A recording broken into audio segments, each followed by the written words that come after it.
Monsterverse regorge de créatures sauvages, des plus gigantesques à celles presque réalistes. Puisqu'il ne se passe rien dans le Monsterverse actuellement, c'est sans doute le moment idéal pour classer les créatures les plus marquantes du Monsterverse. Cette vidéo va prendre près de 40 créatures du Monsterverse et les classer de la plus puissante à la moins puissante sur l'échelle de puissance. Pour être honnête avec vous, je n'utiliserai pas toutes les créatures du Monsterverse, seulement celles que j'ai trouvées les plus mémorables et les plus proches des titans pour l'instant.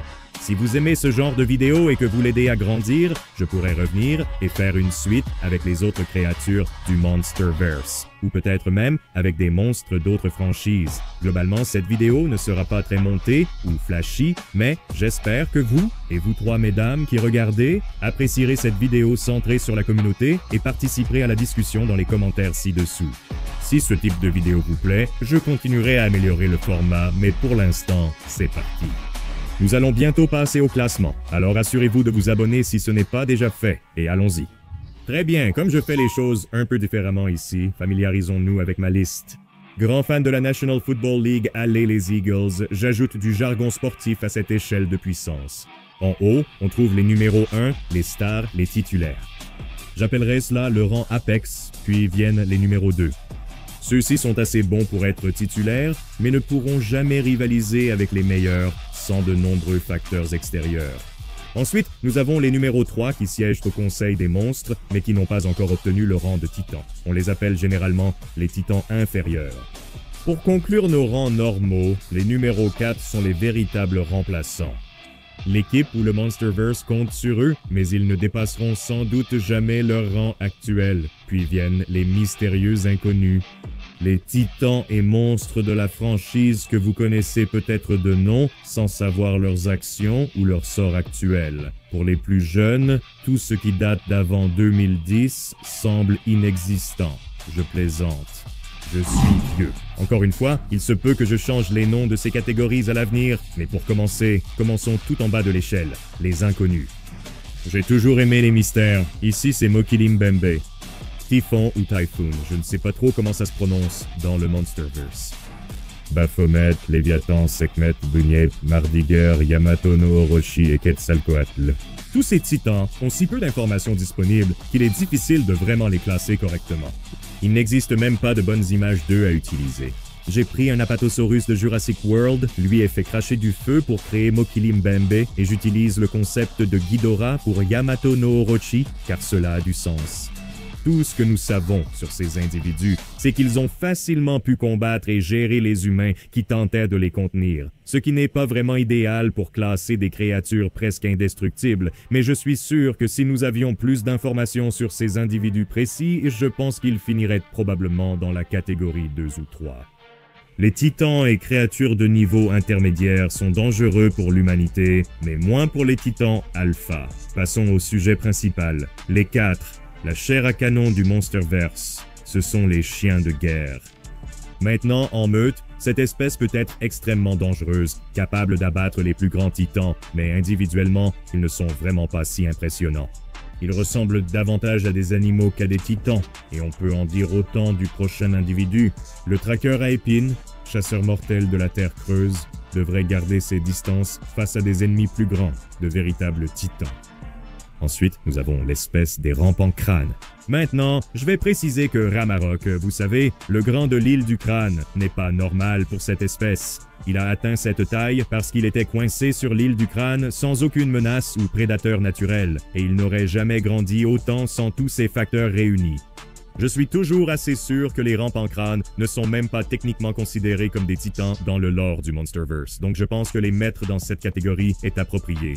Tout comme les prochaines créatures, les chauves-souris de guerre.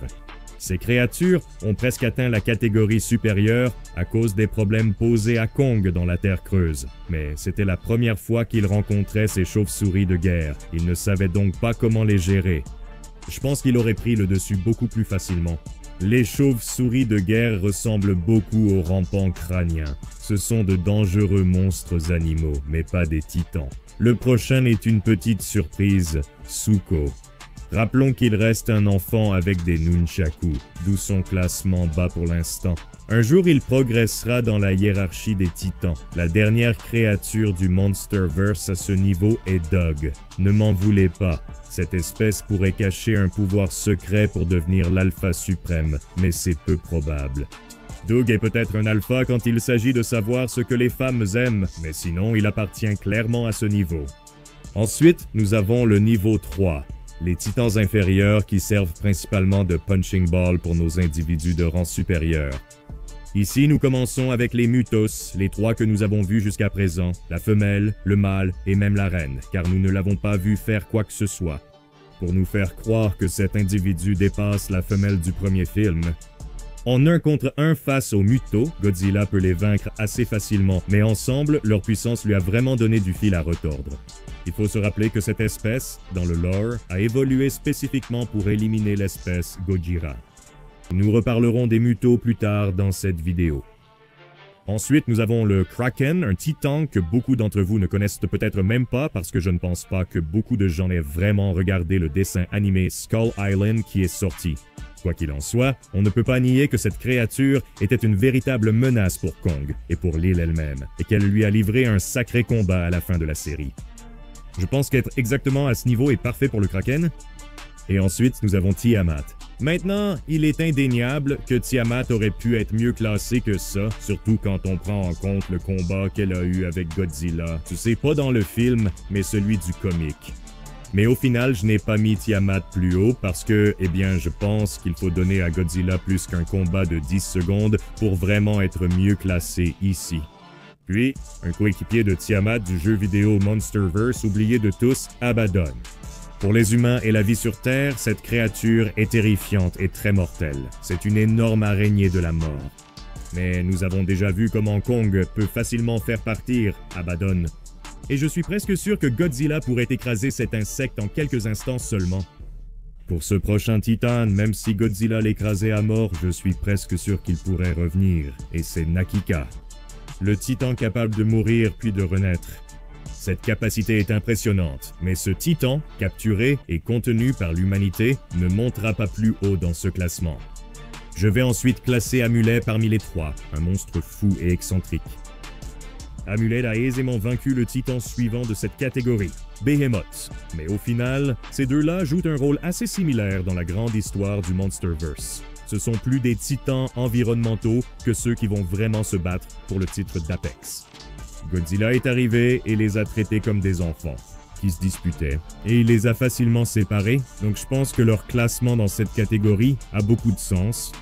Ensuite, nous avons le dragon Ion, le grand méchant titan, on pourrait dire, de la série Télémonarque. Ce titan a eu un combat vraiment cool avec Godzilla à la fin de la série, et il a réussi à infliger quelques dégâts au Granger, donc c'est impressionnant, mais au final, ce n'était qu'une question de temps avant que Godzilla ne se débarrasse de cet ennemi. Ensuite, dans ce niveau, nous avons Mathusalem. On ne sait rien sur Mathusalem, on ne l'a pas revu depuis King of the Monsters, et on ne le reverra probablement jamais. Si ce titan avait été vraiment développé avec un vrai passé, et je suppose des capacités et tout ça, je pense qu'il aurait facilement pu être dans la catégorie des titans suprêmes. Il a un peu ce côté Godzilla et Shimo après tout. Mais au final, on ne le saura jamais, et c'est pour ça que je laisse Mathusalem ici. Et puis, il y a Scylla. Un titan a tenté plusieurs fois d'affronter Godzilla sans succès, finissant transformé en slime de Nickelodeon. Scylla avait le cœur d'un titan qui méritait mieux, mais il aurait dû connaître sa place. Juste là dans le top 3. Très bien tout le monde, on passe maintenant dans la cour des grands. Le top 2. Les titans qui vont défier les alphas et leur donner du fil à retordre. Vous connaissez sûrement le premier, je pense. Kong. Je ne dis pas que Kong n'est pas à la hauteur d'Apex. Évidemment, il est un peu la vedette du Monsterverse maintenant, que ça vous plaise ou non.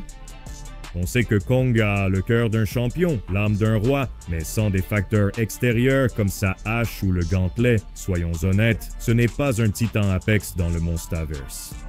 Apparemment Dagon non plus, le parent de Godzilla qui existe toujours dans le lore du Monsterverse, du moins je l'espère. On pourrait penser qu'un individu de l'espèce Gojira serait au sommet, mais puisque Dagon n'est plus en vie, je ne sais pas si je peux le placer à ce niveau. J'aimerais quand même en savoir plus un jour sur l'histoire de Godzilla et de Dagon. Bon, passons. Ensuite, nous avons Rodan. Toujours Challenger, il ne parvient jamais à dominer face aux titans du Monsterverse. Rodan pourrait probablement gagner, mais on sait que chaque fois qu'il affronte les véritables titans alpha, il n'arrive tout simplement pas à franchir le cap, tout comme Camazotz. Le monstre suivant, ici. Camazotz a tenté une seule fois d'affronter Kong et de conquérir le monde, mais vous vous souvenez sûrement de la façon dont cela s'est terminé. Il a été abattu par un bang sonique, puis Kong l'a frappé et jeté dans un trou, mais il a surtout été vaincu par l'humanité. Sans cela, Camazotz aurait sans doute pu rejoindre les Titans Alpha, car il peut changer le monde autour de lui, comme un autre Alpha dont nous parlerons bientôt. Le roi Cicatrice se croit sans doute parmi les titans alpha, mais ce n'est pas le cas. Son agilité et ses mouvements sont impressionnants, mais il finit juste comme sac de frappe pour tous. D'après sa présentation dans le nouveau film L'Empire, je me demande si le roi Cicatrice connaissait cet ancien Kong, le prochain sur la liste. Le rival. Tout ce que nous savons sur ce Kong en particulier, c'est qu'il y a très longtemps, quand Godzilla était encore assez jeune, il l'a pratiquement battu, ou il a fait quelque chose qui fait que Godzilla le craint encore d'une certaine manière, et pense à lui des milliers ou des millions d'années plus tard. Vivre gratuitement dans la tête de Godzilla, c'est pas rien. Ce rival Kong était une brute. Peut-être même plus fort que Kong. Et enfin, dans cette catégorie, nous avons Shinomura, dont je ne suis encore une fois pas tout à fait sûr qu'il existe toujours dans le lore du Monsterverse, mais je vais supposer que oui pour cette vidéo. Ce monstre n'a pas pu tuer Godzilla ni vraiment le vaincre, mais Godzilla n'a pas pu le vaincre non plus. Une bombe atomique a réellement tué cette créature, faisant de cette fois l'une des rares où l'humanité a vaincu le grand méchant du Monsterverse. Si cette créature avait pu infliger plus de dégâts à Godzilla, il y a une chance qu'elle aurait pu être classée plus haut. Très bien tout le monde, finissons en beauté. Les titans Apex sont les prochains, ceux que vous voulez absolument avoir dans votre équipe. Beaucoup d'entre eux sont explicites et je ne veux pas trop entrer dans les détails, mais évidemment, vous savez que Godzilla est en tête de cette liste. Dois-je vraiment expliquer pourquoi il est ici? Non, vous savez déjà. Et Shimo a réussi à égaler un Godzilla apparemment 20 fois plus fort que dans les films précédents. Oui, Shimo est aussi dans cette catégorie. Et si Shimo avait l'esprit combatif et l'attitude de Godzilla, je suis presque sûr que Shimo pourrait en fait être le titan le plus puissant que nous connaissons dans le Monsterverse jusqu'à présent. Mais elle est plutôt pacifique, pas une combattante, et c'est probablement mieux ainsi. Et bien sûr, on ne peut pas oublier le seul titan qui a réellement réussi à tuer un membre de l'espèce Gojira. Vous savez, littéralement c'est certain, on sait que ça s'est produit, et c'est Massive Unidentified Terrestrial Organism Prime. Bien que des restes de Gojira aient été retrouvés dans la Terre creuse, tués par une cause inconnue, on sait que le Massive Unidentified Terrestrial Organism Prime a tué Daegon lors d'un précédent affrontement. Dans le lore du Monsterverse et en se basant sur les images, on n'a même pas vraiment l'impression que c'était un vrai combat, et même quand Godzilla a affronté le Massive Unidentified Terrestrial Organism Prime, il allait pratiquement perdre si l'humanité n'était pas intervenue pour sauver la situation. Donc, il est tout à fait logique que le Massive Unidentified Terrestrial Organism Prime soit à ce niveau. Et si le roi des monstres est dans cette catégorie, bien sûr, la reine des monstres doit y être aussi, Mothra. Elle est constamment tuée et ramenée à la vie. Je suis presque sûr que ce titan est immortel et probablement plus lié à la vie que tous les autres titans. S'il y a un titan dont on peut dire qu'il est probablement réellement un dieu, c'est bien Mothra.